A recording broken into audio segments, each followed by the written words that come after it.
Hello again. Welcome into ESPN FC Live here on YouTube alongside Shaka, Hislop, and Mark Ogden. I'm Dalen. Great to be with you guys. We've got a great show today. We're going to start with transfers because we are just about over a week away from the window opening. So we've gotten some transfers with a focus on a Premier League piece of that. We will go through the Champions League draw. Augie just posted an article on ESPN.com. We'll see if he doubles down or just, goes on one on each side. We'll find out shortly. And Man City is in the Club World Cup final against Fluminense. We'll talk about if there are any concerns as it relates to the Premier League and with this competition in the middle of everything else, how that can affect them. They are still the favorite to win the Premier League by ESPN Bet, but they are plus money for the first time all year. So that is interesting. You can get more than just your money back. They're plus 120 currently. All right, let's start with the transfers, though, guys. And Shaka, I'll go to you first. Kalvin Phillips has been a topic of conversation for quite some time for City. He's only played 393 minutes, Premier League minutes, since coming over 2 summers ago. He had a great Euro 2020 at the time, which was summer of 2021, and just hasn't found a home at City. Do you see him leaving on this window? Will it ever work for him and Pep? I think so. It won't work for him and Pep. I think Kalvin Phillips has to go. Before his move to Manchester City, he was one of the most coveted defensive midfielders, certainly in English football, which prompted the move to Manchester City. Now, I don't know what's happening behind the scenes there, but I am as surprised as anyone that he got absolutely no playing time or relatively no playing time.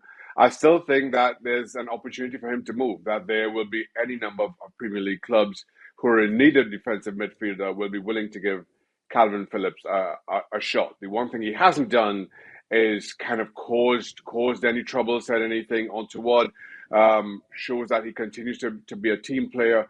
And I think once you do that, you give yourself the opportunity of other clubs being interested and giving you that next chance to revive your career. He came over for £45 million, Augie. And if he goes back into the market here in January, what is a price point, and what are some clubs that are looking for his services? Yeah, I think nobody's going to sign him for a transfer fee. I don't think in January. I think the most likely option is a loan. I think because he'll be on decent wages. He'll be on. I think he's on at least £150,000 a week, which is probably way beyond most clubs outside the big six. I think maybe a club like West Ham, who obviously, let Declan Rice go to Arsenal and some of that. They're a club that's had a long-standing interest in Kalvin Phillips, but they would struggle to pay those wages. So that is a problem. I think Newcastle have always been keen, but again, would Man City, in the situation they're in right now, where I won't say they're struggling for the title, but they're certainly not, top of the league, would they allow him to go to a rival for the top 4, top 6? So Kalvin Phillips is almost kind of stuck where he is because the only clubs that can afford him or would want him are the clubs that would be Man City's direct rivals, and that makes it really difficult for City to sanction his departure. City might say, look, we're Man City, we believe in ourselves, we'll back ourselves to beat anybody in our day. And they might say, we're happy with him going to Newcastle or to West Ham or even to Liverpool. But I don't know, I just think, with it being such a tight title race this season, I think they might just be reluctant to do that to help somebody along the way. I mean, it's such a tight race that Man City might end up fighting for top 4. And if that's the case, they don't want to let him go to Newcastle. So it's a difficult one for Kalvin Phillips. Yeah, difficult for all parties involved, including Gareth Southgate. I mean, you got Euro 2024 in the summer, and he's an integral part of the Three Lions squad. So that'll be interesting to see. One of the big storylines as we head into the January window. Augie, I'm going to go back to you with Jadon Sancho. I feel like this is, over the last 4 months, it hots up and it cools down. And as United's performances tank, obviously the focus becomes more on that and less on Sancho and some of the drama there. Give us what's going on. Anything new to this story in terms of their relationship, where he's training, what's going on with Sancho and United? No, I mean, it's just kind of permafrost. That's the relationship with him and Ten Hag. He's not playing with the first team. He's basically kept apart from the first team, so he doesn't have any involvement with the first team. Now, I suspect it's gone a bit too far now for Sancho to apologise. He's clearly not of the mind to apologise for. It was pretty much an overreaction, really. I mean, Ten Hag said that he didn't make the trip to Arsenal back in September because of his training performances that week. It wasn't the biggest criticism in the world. It was maybe mildly critical, but it wasn't. I don't think it deserved this kind of 4-month standoff between the two guys. But that's where we're at. And two very stubborn men. Clearly, Ten Hag isn't going to back down. If Ten Hag backs down, that's his authority over a difficult dressing room gone. And if Sancho backs down, it's a matter of pride for him. So I think the obvious thing is that in January, United will try and find a club to take him on. But United's position is difficult. Their chief operating officer, Colette Roach, came out earlier this week and said that their transfer incomings in January will be restricted by the fact that they're struggling with FFP restrictions, so they need to bring money in. So they basically just told all their rivals that we haven't got any money, so please give us a lot of money for Jadon Sancho. Well, nobody's going to do that. Jadon Sancho's value has gone right through the floor. He was a £70 million player less than 3 years ago. I mean, nobody's going to pay £20 million for him now because his valuation has tanked. Nobody's, United are desperate. They want to get rid of him. So I think clubs are aware of that, and I think it's going to get to the point where any interested club, and there won't be many because of his situation, will wait till the very last days of the window and try and lowball United. And that is a danger, because why would anyone take Jadon Sancho right now? He's not played for 3 or 4 months. His attitude is clearly an issue because it's been an issue with previous clubs and with England. His fitness will be nowhere near where it should be. And on the field, even when he has been fit, he's not played well for United for 2 years. So he's not a player that people are going to be banging the door down on the 1st of January trying to sign. So if United need to raise some cash to sign some players, Jadon Sancho is not going to bring a lot of money in. Shaka, how do you view him as an asset? We've seen him play well in years past at Dortmund. You see why he was a coveted asset. He's still very young, but all those issues that Augie just listed are evident. I mean, how do you view him as a player and as an asset? If he was coming into a locker room, how would you receive him if he gets transferred out? Well, if he's coming to a locker room that I'm a part of, where you take that for what it is. I think players just kind of deal with comings and goings as part of the business and don't give that too much mind. Outside of that, I'm in terms of an asset, I'm not sure that I see Jadon Sancho as much of an asset anymore. Linked with a return to the Bundesliga, and that for me is the only likely destination where he had success. He had some good performances with Borussia Dortmund, but ever since he arrived at Manchester United, you cannot say the same. He's been given opportunities, but just hasn't taken them. And to that point, kind of contrasting Jadon Sancho with Kalvin Phillips or even Van der Beek at Manchester United, they have kept themselves in a better position in terms of a transfer by not playing and not kind of kicking up a stink off the field as Jadon Sancho has. So it's been this weird kind of dynamic around Sancho, because he's been given opportunities, not taking them, and then he's fallen out with the manager, which if you're on the outside looking in, you're a little bit tentative of.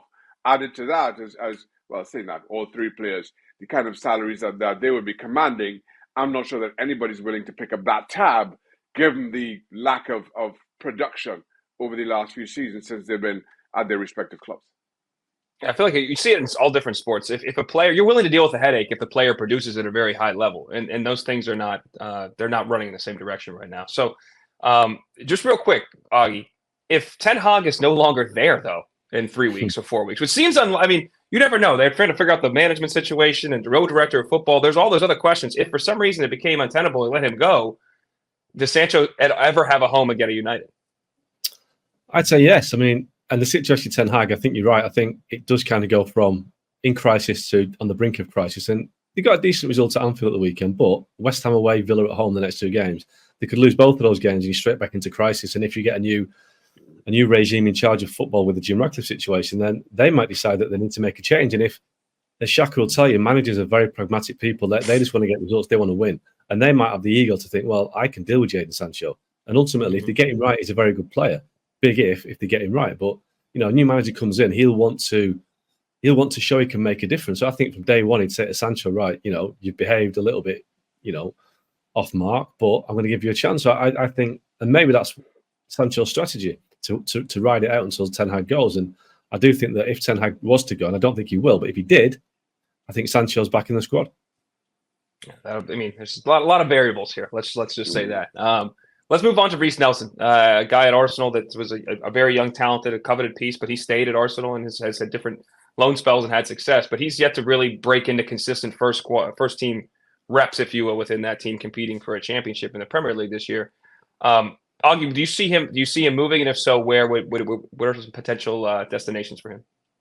Yeah, I see him moving. I think Reiss Nelson's got to kind of look around and think, I'm not going to get a game here. So it's a case of, that middle tier of the Premier League, I think he could do a good job there, but I don't think he's going to get a top 6 club. I think, again, I don't want to kind of keep referencing West Ham, but this is the sort of club that has got ambitions to go to a higher level, has got a bit of money and resources, a bit of ambition that would attract players from the big 6 clubs. But whether Reiss Nelson would actually get into the West Ham team, I'm not sure. So mid-ranking Premier League clubs, a Fulham or a team like that, I think that's where his level is probably right now. I think it gives him the chance to kick on again. But I don't think he's got a future at Arsenal. I think Arsenal have moved on. I think that ship has sailed for Reiss Nelson. He's 24, Shaka. What do you think of his prospects in his career? He's still young, but if he went and made that move now, could he does he have the talent to be playing at a top-end Premier League club as he gets to the prime of his career? He could, but he needs those minutes. It's not going to happen for him at Arsenal. I think at 24 and having played as little as he has over the last couple of seasons, it's time for Reiss Nelson to move. I don't see the value of him staying at Arsenal, even if Arsenal go on to win the title. I'm not sure what kind of professional reward there is in that. You want to advance your career.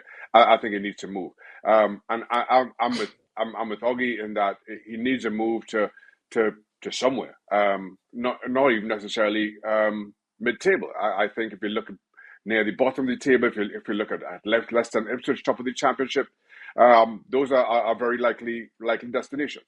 I can't help but think of Solanke when I think of Reiss Nelson here at Liverpool, not really doing an awful lot, gets a move and has now established himself as an asset in the Premier League. And if he decided to move, I think there'd be any number of clubs who would be interested. I see the same for Reiss Nelson. He does need to take that step back.